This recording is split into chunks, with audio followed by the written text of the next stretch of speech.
Hi guys, welcome back. We're going to continue reading the Secret of Shadow Ranch, Nancy Drew book. When we left off, they had found a compartment in a watch that Nancy was given with a message, and it said the green bottle in, but they didn't know in where. And they were going to look at the back of a picture that they had and it to see, but at that time they heard a dog barking. And if you remember, the dog Chief had disappeared, so they think it might be him. So, Chapter 7, Rockslide. The girls dashed onto the portico but could not see the big German shepherd. "Here, Chief," Nancy called. From the dark yard came an answering whine, but the dog did not appear. "Maybe he's hurt," said Bess as they walked towards the sound. Whines and barks filled the air as the searchers called again and again, but each time the sound seemed farther away and definitely were coming from the big meadow. The girls reached the fence. Though they called repeatedly, there was only silence. "Why wouldn't Chief come to us?" Alice asked. The same question had been troubling Nancy. The answer flashed into her mind. Perhaps there wasn't any dog. Maybe someone imitated him to get us out of our room. Bess gave a gasp of alarm. "Nancy, your watch. I left it on the dresser." Hoping they would not be too late, the girls ran back into the room, all sigh and relief. The watch was still on the dresser. "Thank goodness," said Bess. "If it had disappeared, I never would have forgiven myself." George said, we were gone long enough for someone to lift out Valentine's picture and look at the writing on it." Nancy examined the picture carefully, but could not detect no sign of it having been removed. Alice spoke up. "What do you think those words on the back of the photograph mean, Nancy?" The young detective thought they might be a clue to the treasure. Valentine may have given the watch to Frances for a double purpose, as a gift and a way to tell her secretly where his treasure was hidden. "You mean it's in the green bottle?" Bess asked incredulously. Nancy shook her head. "More likely, the bottle contains directions to it. Let's look over Aunt Bet's bottle collection." She pinned the watch onto her blouse and hurried to the living room with others. Nancy showed Miss Raleigh the clue in the secret compartment and asked if any of the bottles in her collection had been found on the premises. "2," said the woman, "and one of them is green." The girls went to the window with her, and she removed a dark green, narrow-necked bottle from the top shelf. "It was for liniment," she said, handing it to Nancy. "The old Western miners and ranchers used a lot of it. Collectors always looking for those antique bottles. I found this one in an old shed behind the table." Nancy removed a stopper, turned the bottle over, and shook it, but nothing fell out. Nancy asked Alice to bring a knitting needle from the bag. When she returned, the girl detective probed into the bottle with a long needle. "It's empty," was her verdict. "We'll have to start searching for the ranch for other bottles," said Bess. That night, Nancy went to sleep wondering if someone else had been looking for the green bottle. The answer came back after breakfast next morning. As she crossed the living room, the green liniment bottle was gone from the window shelf. Nancy searched the other shelves at once, but in vain. It was obvious that the dog whining had been a trick, and someone had read the clue on the back of Valentine's picture. Just then, Dave passed the portico door. Nancy called him and asked what time he had taken guard duty the night before. 8 o'clock to midnight, he replied. "Why?" "Just wondering. Did you hear a dog whine in the yard or see anyone?" Dave had heard the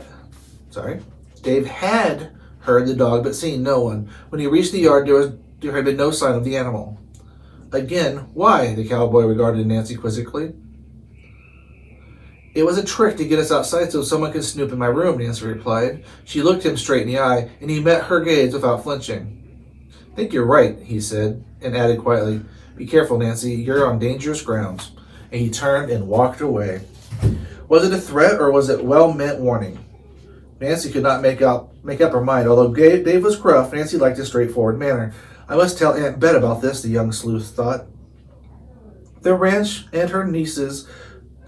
and her nieces were disturbed to hear about the missing bottle, but Miss Raleigh commented with a smile, "The thief must have hated himself for his trouble when he found out there was nothing in the bottle."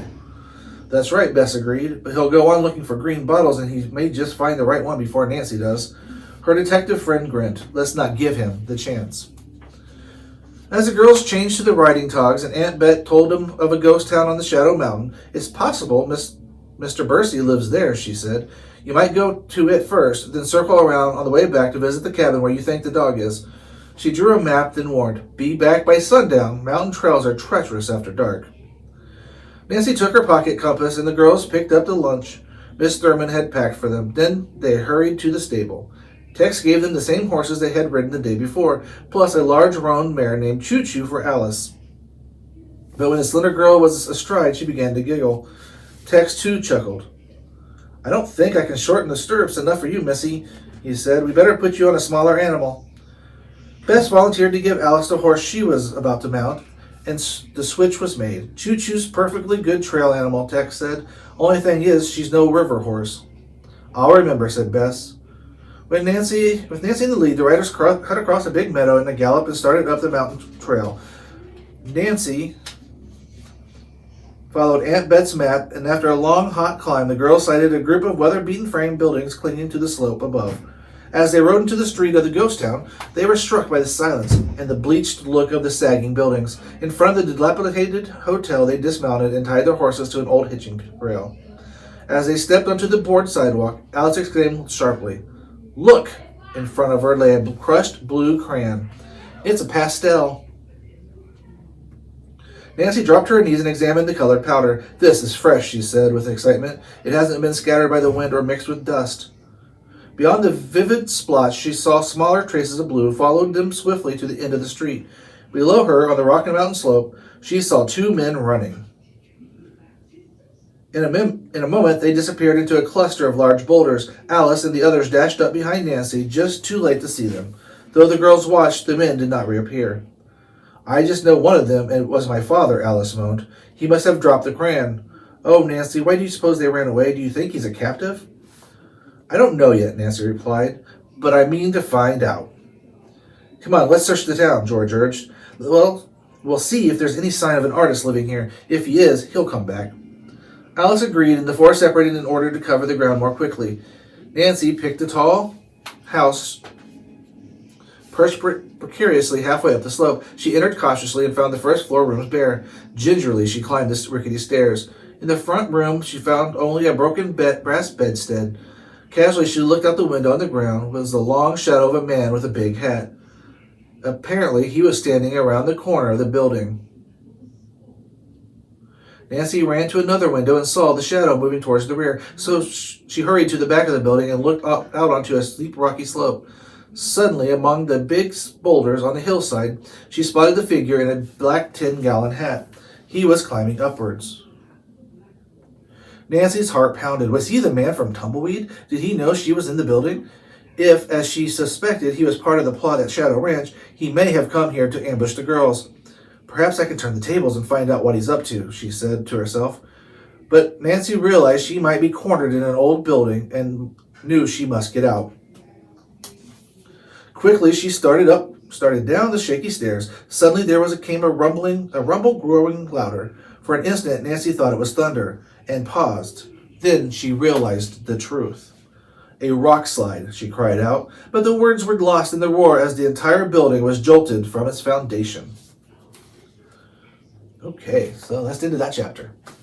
So they decided they were going to go to a ghost town, which a ghost town is a town that's been abandoned for a long period of time, to look for clues and look for this artist named Bercy that Alice thinks is her father. They did find a clue. Do you know what that was?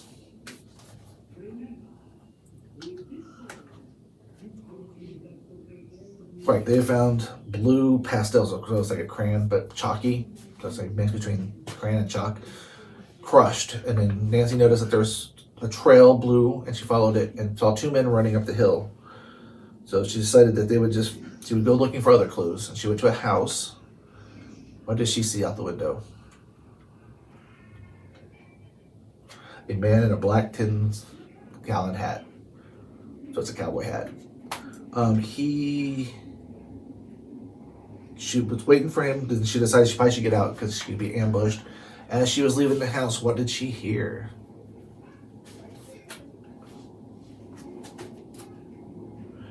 Yeah, big sound like thunder. Ah, but it wasn't thunder. It was something scarier than thunder. It was the Rockslide. All right, so we'll go on and see how she gets out of this mess. Chapter 8. Escaped Dog. Nancy lurched against the balustrade, trying to catch her balance, and she grabbed the rail. With a loud crash, the whole framework broke, and she plunged through the floor below. Stunned, Nancy hardly noticed that the roar of the rockslide had subsided, and the old building had come to a shuddering halt. After a while, she became aware of voices calling. Nancy, Nancy, are you in there? Came Bess's frantic voice.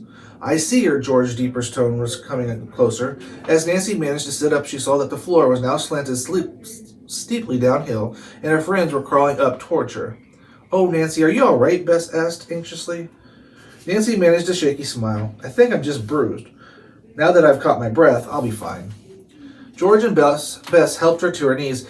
We'll have to crawl down, said George, and the sooner the better. This building might start to slide again. Nancy and her friends held their breaths as they gingerly crawled backwards down the slanting floor to the door. The sill was now almost waist high as they climbed out. Nancy saw that the building had slipped down to the road. Alice, carrying a coil of rope, came hurrying up to them. Oh, Nancy, thank goodness you're all right, she exclaimed. She exclaimed that George had sent her back to the horses for the rope just in case they needed it. Nancy looked uneasily at the rocky slope behind the wrecked house. She squinted her eyes against the glare of the sun, but could detect nothing moving. Why do you think caused a rockslide? George asked. Nancy told the girls of having seen the man in the black hat. Maybe he started a boulder rolling, she suggested. On purpose? Bess asked, horrified. Perhaps, said Nancy. I have a feeling it's the same man George and I saw in Tumbleweed. If he's after Valentine's treasure, this is one more move to scare us off the ranch. George reminded her that no doubt there were other men in the county with large black hats.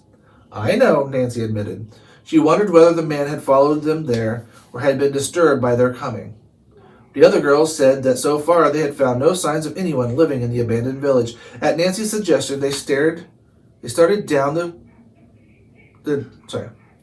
At Nancy's suggestion, they started down the street, and without entering, looked into a few buildings that they had not already checked. All the while, Bess kept glancing over her shoulder to see if anyone were following them. When they reached the end of the street, she and George peered into the tumbled-down blacksmith shop. Suddenly, there was a rustling noise.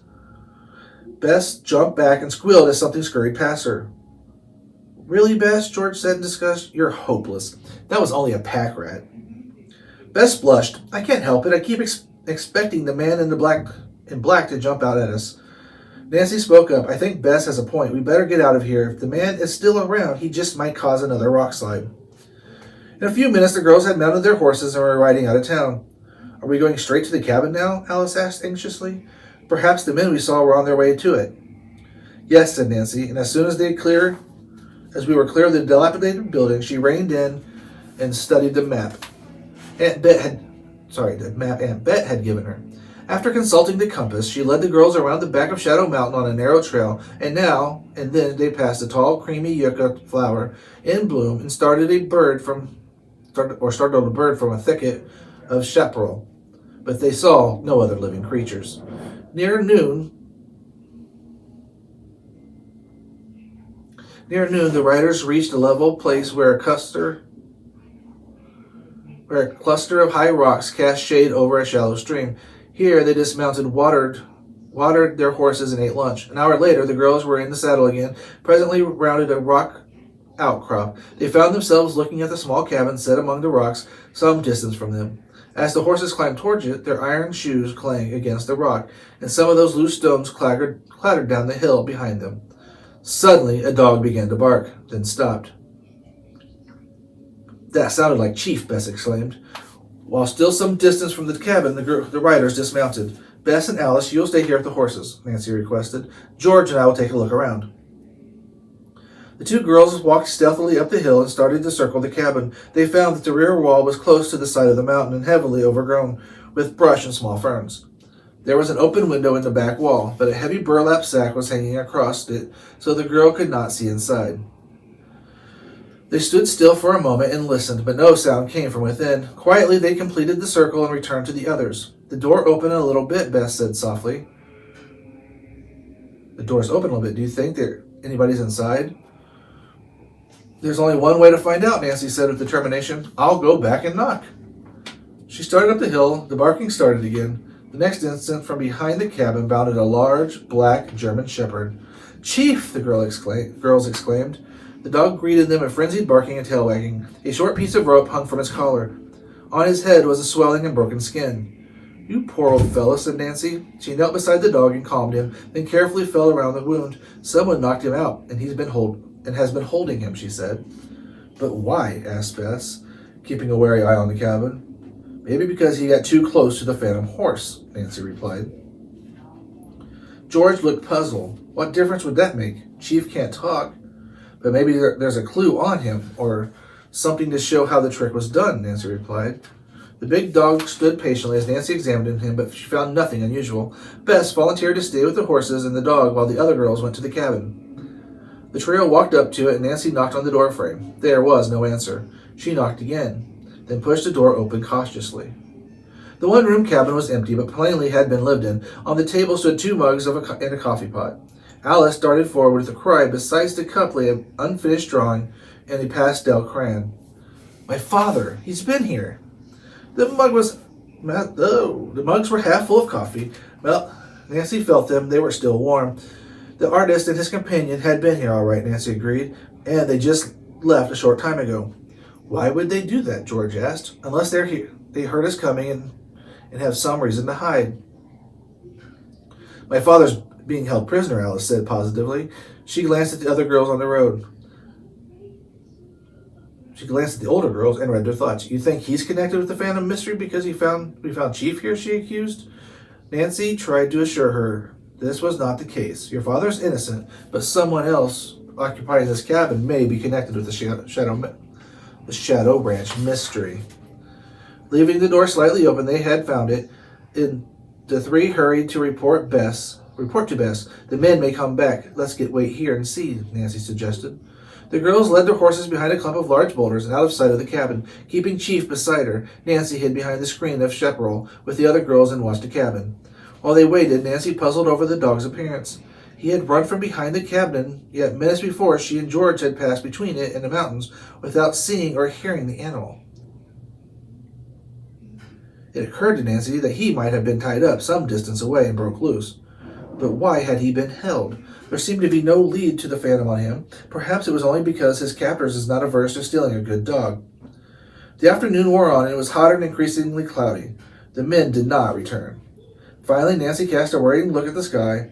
"We must start back before it rains." Alice begged to stay, but the other girls knew that this was not wise. Nancy promised her they would come again. With Chief at the heels of Nancy's horse, the girls started down the mountain, following a path which the River Heights visitors soon recognized as the trail they had been on the day before.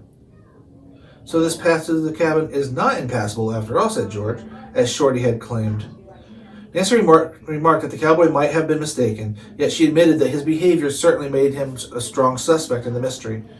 As the girls rode along, the sun vanished and a chill wind set in. Suddenly, a few large drops of rain splattered into the dust. The next moment, a downpour descended. The horses snorted. A vivid flash of lightning split a fir tree some distance up the mountain, and the horse shied at the clap of thunder. "Sit tight," Nancy called over her shoulder, "and keep moving." Moment by moment, the cloudburst worsened, and the trail gradually became slippery mud. Far down below, in the valley, they could see the sunlit meadow, untouched by the storm. "I hope we make it," Bess said fearfully. Suddenly, Nancy had a chilling thought. They still had to negotiate the stream which they had crossed the previous day, and Bess's mount was not a river horse. She dared not urge her own mount faster, for the animal was picking its footing carefully. Yet, with each precious minute, she knew the stream was rising. When they reached its banks, the 4 girls gazed in consternation at the rushing water. "We can't cross that," Bess wailed.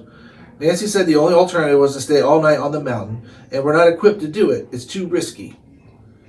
"Come on, Bess. We can make it if we hurry." As she spoke, Chief whined and put his paw into her stirrup. "He's begging for a ride," George said. The dog leaped into a large rock beside the water, and Nancy pulled him up close to him. With her help, Chief squeezed onto the front of the saddle, and Nancy held him tight. "All right, boy," she whispered to him. "Here we go." She gathered the rein and firmly guided her horse into the water. The big animal did not fight the current, but swam along easily with it. Heading gradually for the opposite bank, before long he found footing, and he clambered safely ashore. Chief jumped off, and Nancy turned into saddle to see how the others were faring. One by one, the big, dependable river horses made the crossing safely. But Bess, on Choo Choo, was last. Would he behave? The animal entered the stream and walked until the water swirled around his shoulders. Then he stopped. If he doesn't swim, he'll be swept away, George exclaimed. Help, called Bess. He won't move. With the torrent rising fast, Nancy spurred her mount onto the bank until she was some distance above Bess. Then she guided her horse into the turbulent water. Hold on, Bess. We're coming. Suddenly, a few yards upstream, part of the muddy bank collapsed, sending a huge surge of water sweeping over Nancy and her horse. Yeah, so that's not a good way to end the chapter, is it? So they made it to the cabin, and what did they find come running from behind there?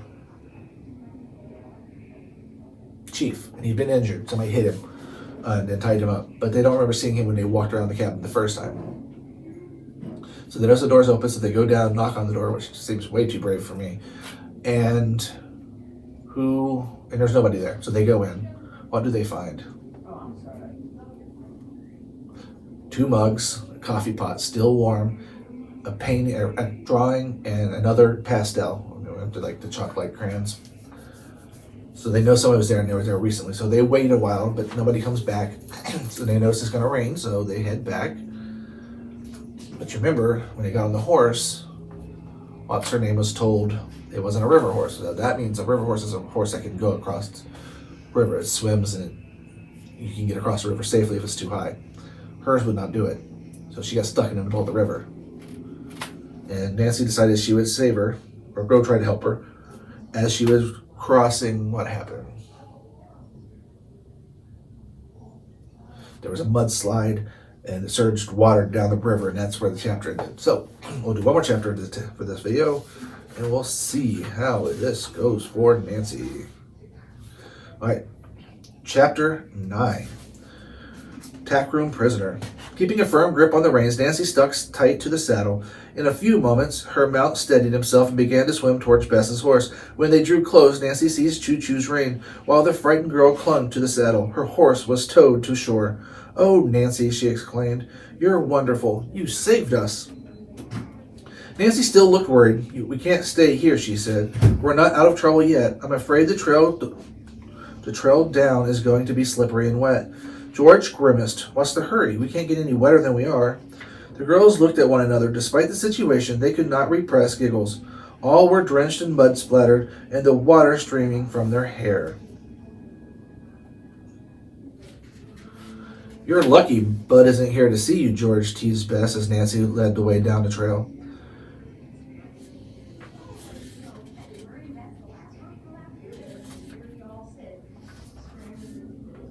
George's joke had served to relieve the tension, and now the girls applied themselves to guiding their horses down the precarious trail. As they reached the bottom, the rain stopped, and the sun emerged hot and bright. From there on, the trip was easier.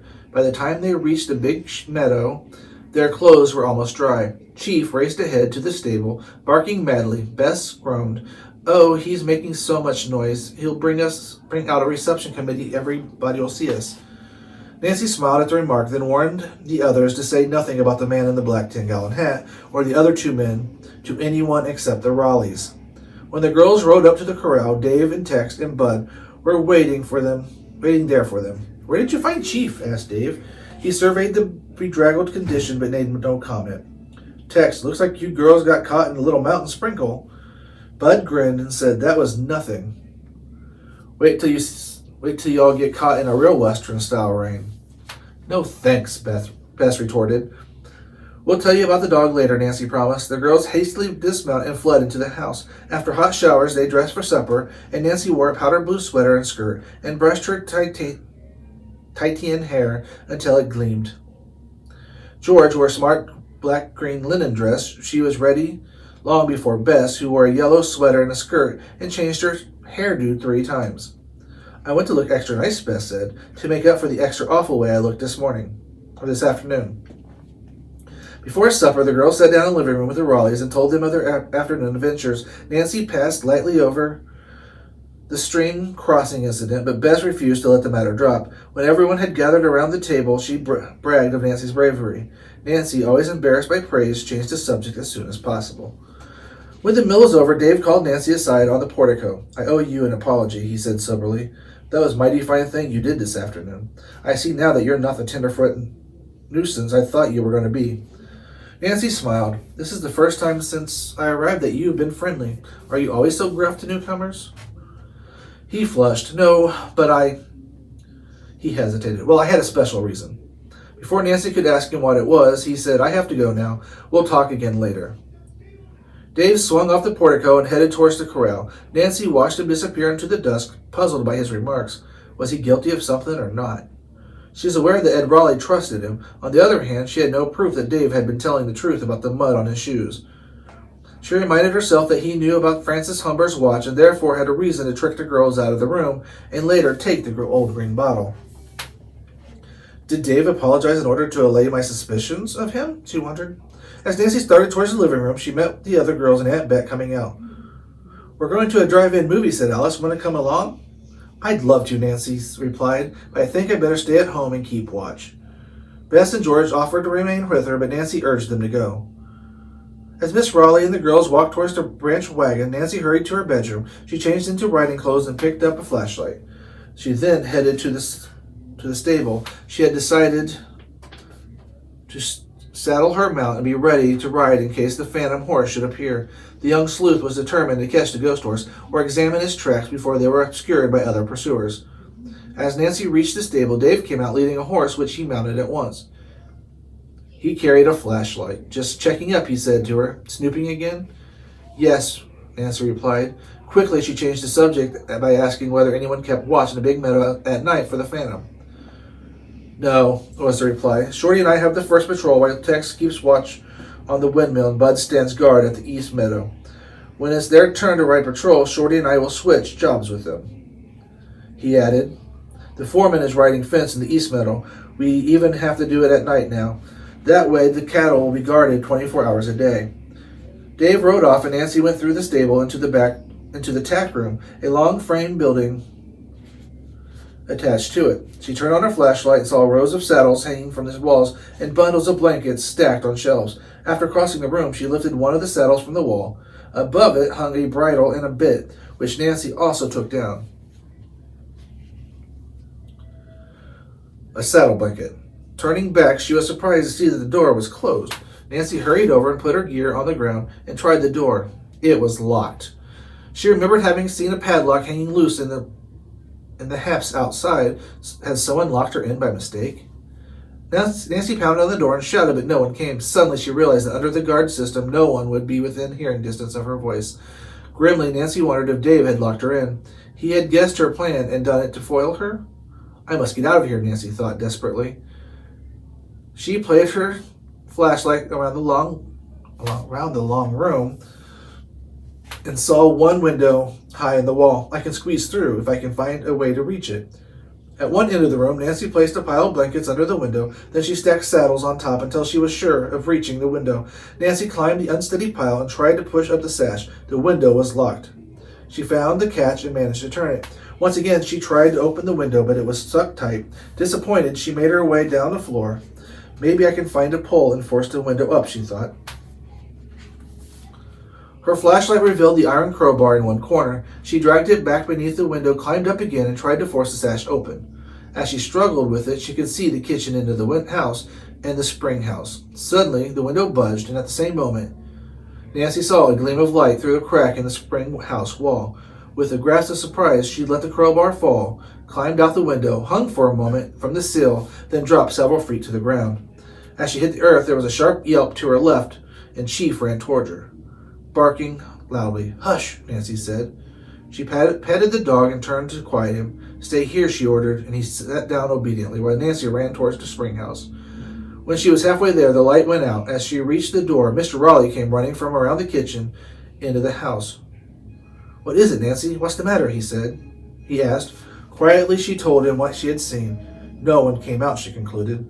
Then whoever had a light in there must still be inside, he declared, and pulled open the heavy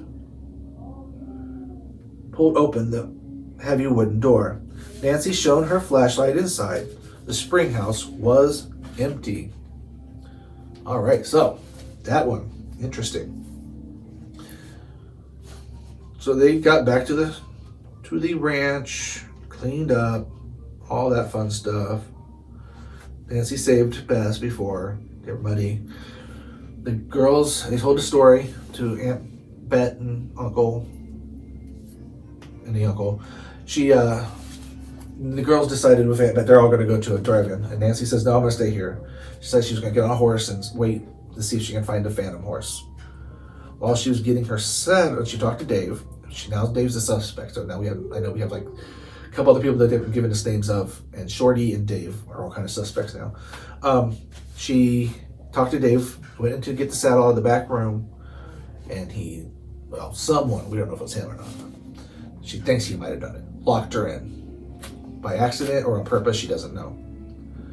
While she was trying to escape through a window, she saw something in the spring house. Do you remember what that was?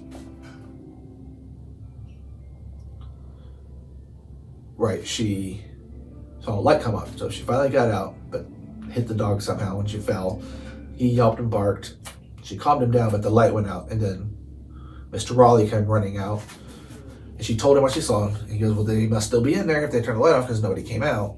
So she goes with him, and he opens the door, and she puts her flashlight in the room, and no one was there. Interesting. Okay. That's where we're going to end this video. So, until we continue again, this is the Secret of Shadow Ranch with Nancy Drew novel. Back to you guys soon.